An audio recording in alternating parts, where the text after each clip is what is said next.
What's up, guys? Welcome back to the channel, dude. Today we're going to be installing a set of Skunk2 brands lost motion assembly springs in our v-tec head, brother. Man down, where you from, nigga? Fuck who you know, where you from, my nigga? Where your grandma stay, my nigga? This mad city I run, my nigga. If you're not completely aware what it is these are for, we're going to be covering that here in a second. But first, we got a little bit of disassembly we got to do on the head, so let's get cracking. Now, of course, you are capable of doing this install with the engine in the car, but you will need to remove your cams and everything, obviously, because all these rocker arms are actually going to have to come out. Once you have all your cam caps and everything removed and you have your cams out of the way, now what you need to do are these big Allen wrench things on the side of the head. Those are going to have to be removed along with your v-tec solenoid. They are a 10mm Allen wrench, in which that's what I have here, so let's get these guys popped out. All right, I'd be lying if I said that went over smoothly, dude, but I got all three of these little freaking things out of there. This is the only one that came out without a fight, dude. The other two were completely seized in my head. They wouldn't come out. They stripped. I went through hell to get them out. I hope you guys don't have to go through what I went through. But if you want to see how I got the seized, stripped ones out, I'll link it in the top of the screen right now. You can go check that out. Moving on! Our next step is we have to pull these two pins right here out. Looking at the head, this is the exhaust side, this is the intake side. Standing at your front bumper, this would be your view. On the right hand side is where you'll find those two plugs. These are them right here. Now these are gonna have to be removed because these are the only thing that's holding in the two rods that run through the head. There's two rods that run through and it holds all these lifters in place. You're not gonna be able to remove the spring without removing the lifter. You can't remove the lifter without removing that rod. These two guys actually have threads in there. To be honest with you, I have no idea what thread it is or what bolt you would use. I don't have anything lying around, so what I'm actually going to be using is just a regular old screw. I just kind of set the screw in there, hold it a little bit sideways so that the teeth, so that the threads of the screw will actually grab a hold and grip the pin. And then you just pull it right out. It's as easy as that, dude. These guys just pull right out of there. Over here where we pulled out that little Allen wrench cap thingamabob, these rods will now slide out. As it slides out, do you see this hole right here? That hole is what this guy was sitting inside of, which would have stopped it from coming out. It's the reason why you gotta remove that.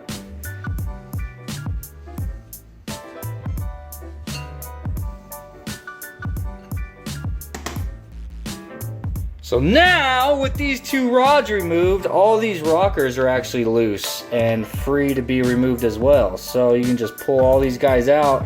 And what I like to actually do is set all this stuff up in the way that it came out. Try to keep all this stuff together so it doesn't fall apart on you.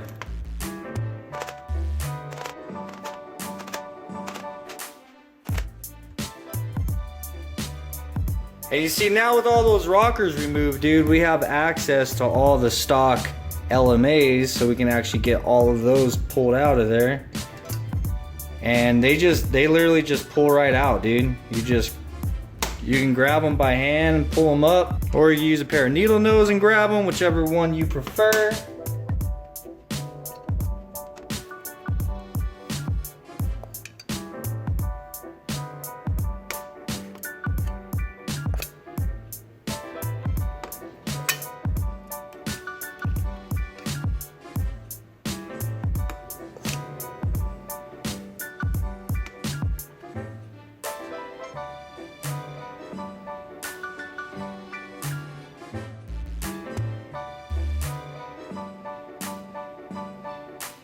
Alright guys, now this is the point where, since being my head, I just freshly got back from the machine shop. It had to get resurfaced and stuff. I want to make sure to go over it really well and get it cleaned up while I can. I've got my favorite degreaser, super clean. You can pick it up at Walmart, not sponsored, just good shit. I recommend it. a bunch of various cleaning brushes that I got from Harbor Freight, and of course brake cleaner, dude. You always gotta have brake cleaner. So if you want to hang out with me through the cleaning up process, you most certainly are more than welcome to. But if you'd like to just skip forward to me installing the LMAs, I got the time posted up for you on the screen right here. But otherwise, let's get out back.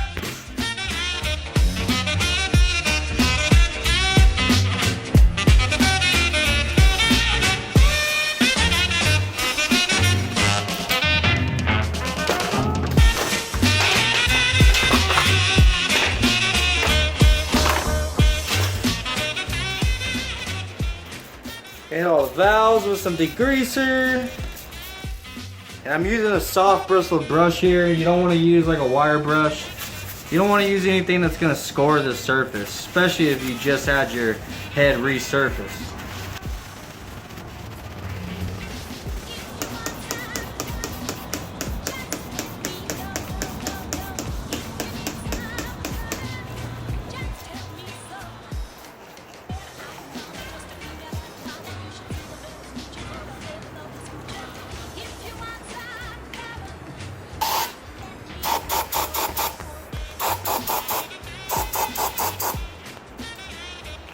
Here's a really quick before the exhaust ports. They're pretty filthy.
Guys, we got the head all cleaned up and it came out pretty good, bro. Look at these exhaust ports, man. Do you see like all the, I don't know, like all the markings in it? It looks like it's been like bored out or something. I don't know. I mean, as you can see, dude, there is nothing left in there. All the old grease and oil, like the aluminum's not even stained.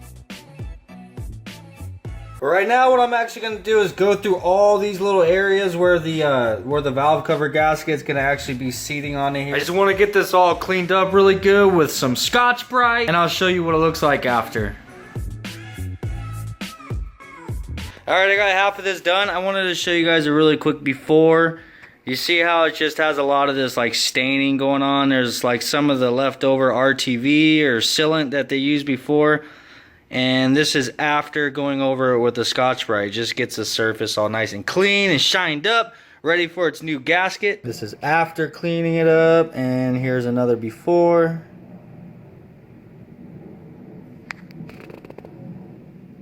You guys get the idea, right? I mean, I don't think it really matters, but I just think it's good practice to make sure that anywhere you're gonna be putting a new gasket or applying RTV, just to make sure it's good and clean. Just give it that special treatment, brother. You gotta give it that special treatment. Every single little bit counts, dude. It's all in the details, man.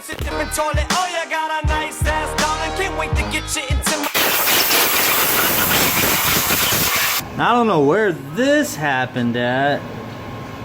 It looked like it got hit or something, so it kind of sticks up a little bit. I don't know if you guys can see that in the camera. Probably happened in transport, in my trunk or something. I don't know, dude, but I'm just gonna use a file really quick and knock that down just to make sure it's good and flat so I don't have any leaks, man.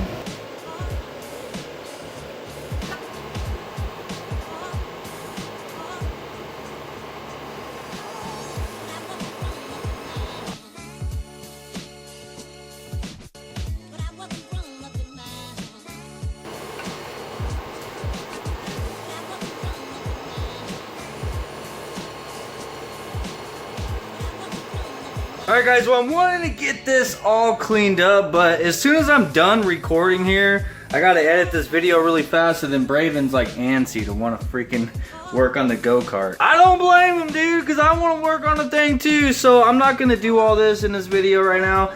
Just basically I'm gonna go through and scrub all this, get it cleaned up, because if you look at it before, it's just disgusting. There's a lot of the old RTV and everything left over. I've been working on this one piece right here for about 20 minutes already, and it's still not even perfect. So I'm gonna go ahead and get all this cleaned up on my own time. Just know that it's dirty right now, but it's not gonna be. One thing that I will tell you guys is that I'm not gonna stop on this until all this basically looks brand new, because that's just how I am. Now there is a lot of oil galleys on all these pieces for obviously lubricating the cams and engaging v-tec and stuff. So all these oil galleys I will most certainly be going through with brake cleaner. You want to use the little straw so you can really get down inside of every single bit of this and get it all cleaned up and get any leftover gunk or grime out of it. To me, something's gonna perform 10 times better, especially if you get everything all cleaned up and like all these oil passageways are just completely clear of debris, you know what I'm saying? But one thing that I do need to do before putting in the LMA springs is I want to get all this stuff cleaned up. So what I have here is basically just a cheap conventional oil. I picked this up at Walmart right now. It's a 10W30. We bought this actually for the go-karts. We're getting ready to change the oil on it. But what I'm going to use this for is just basically lubricant. Once I get all this stuff all cleaned up, I'm going to go back and put some fresh oil all over it just to act as a lubricant before assembling it. With each one of these rocker assemblies, it has the little pins on the inside here, and that's what actually engages v-tec. Come on. What I'm gonna do is pull all of this stuff out and just give it a good wipe down, maybe hit it with some brake cleaner, just to get everything cleaned up really well. Then what I'm gonna do is just dip each one of these pieces into our little oil bucket before putting it all back together.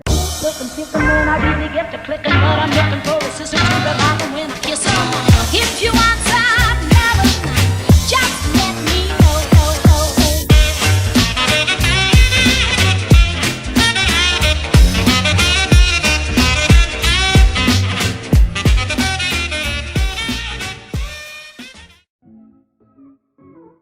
Alright man, it is time to get back to the LMAs, dude. I've got this all cleaned up. I'm sorry if that took a little bit too long, but these are the kind of things, these are the little things that's gonna help you not run into any problems later. And to be honest with you, when I was cleaning up all these lifters and stuff, there was a lot of like grime and stuff and grit like all stuck underneath them, which if I would have left that in there, dude, my fresh engine, and whenever I put new oil in there, all that stuff's gonna break loose. It's gonna start circulating through the entire engine, dude, and end up in the cylinder walls, dude, it's just gonna cause problems, bro. So you wanna make sure anytime you have the opportunity and you have something like this torn down, do your absolute best to get it cleaned up to, you know, the best of your ability, bro. It's just gonna help you in the long run.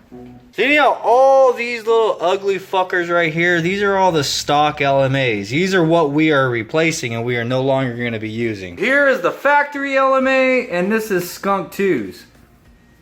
And if you can tell, Skunk2's is already a little bit taller, so it's just gonna add a little bit more of a spring force to it, and these ones are a lot stronger as well, especially if you're running a bigger cam like I'm gonna be. Now what these stock ones are, these are basically like 2 cups, dude. If you imagine it as 2 cups, there's a cup on one side and a cup on the other side, and they slide inside of one another with a spring on in the middle of it. So if these get any kind of grime or anything inside of there, or they get dirty, they start to stick, dude. And most of the time, that's where your really loud, noisy valve train noise comes from, is from these guys.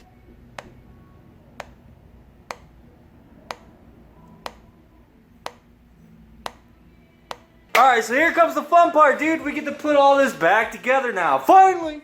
Alright, so now all of our new LMA springs are just gonna drop into the same place that the factory one sat. And that's literally it, dude. You just drop them right in there. Bam.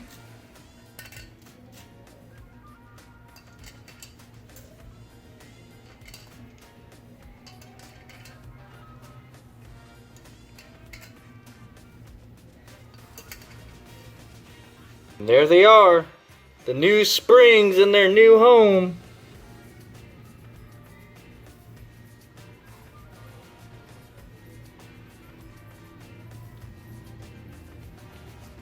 Alright, now it's time to go ahead and put all of our lifters back in, and I want to show you guys this, dude. After I got them all cleaned up and re-greased up, I mean, this is how you could really tell that it made a difference. Watch. It just slides out, bro. Like, all these guys, they were like stuck in there. Like, I had to force them out. But now it literally just falls out all by itself.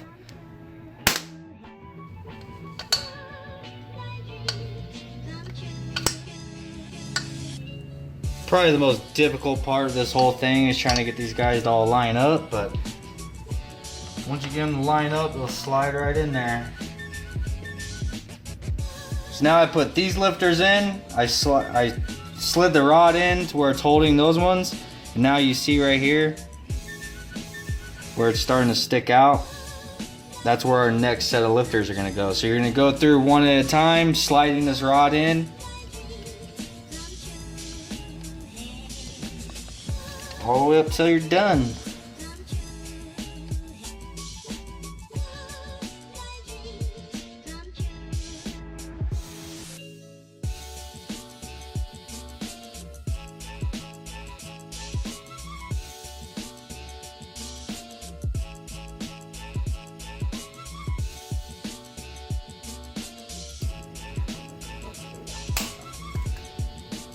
Nice. Oh yeah. Alright, now once you get your rod slid in all the way, gotta make sure that hole is facing straight up. And then slide this guy in until our pin falls into place and it holds that to where it's not gonna go anywhere. Same with this side, make sure the hole right here is facing up because this pin's gonna have to drop down inside of it. And you just slide it in to where you can see them line up in there. Drop this pin in to hold it.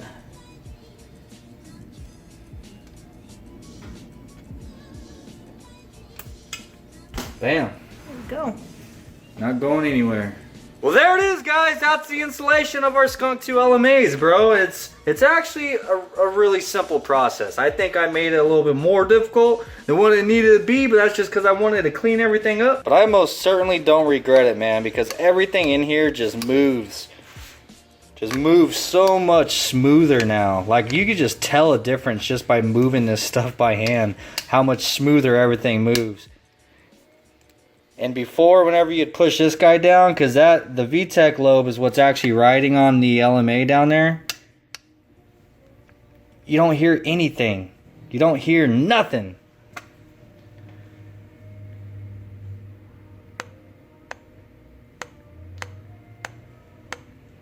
Where before, that's what you would hear. Oh, shit.